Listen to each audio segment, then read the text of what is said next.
परिषदेत एकही मत फुटता कामा नये, शिंदेंनी या सूचना केल्या.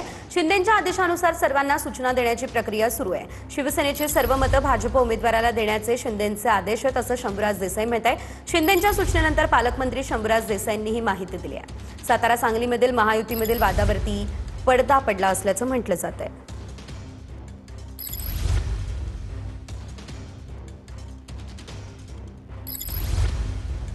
तथा सातारा जिल्ह्याचे पालकमंत्री शंभूराज देसाई आपल्यासोबत आहेत. साहेब, एक पक्षाचा आदेश आलेला आहे.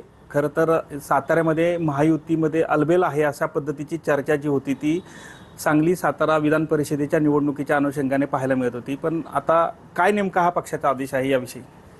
बघा, आज ज्या आमच्या सन्माननीय मतदारांचं जिल्हा समन्वय समितीनं, कोर कमिटीनं आम्ही सर्व म्हणणं या निवडणुकीसंदर्भातलं ऐकून घेतलं. साताऱ्याची जागा ही सातारा सांगलीची जागा ही भारतीय जनता पक्षाला सुटलेली आहे.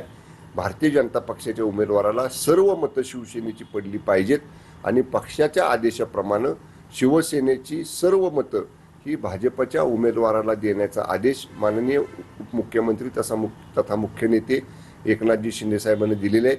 आणि त्याप्रमाणे त्यांचा आदेश हा सगळ्या सन्मान्य सदस्यांपर्यंत, आमच्या मतदारांपर्यंत पोहोचवण्याची प्रक्रिया देखील सुरू झालेली आहे. कॅमेरामन आमिर शेखसह संतोष नरवाडे, TV9 मराठी, सातारा.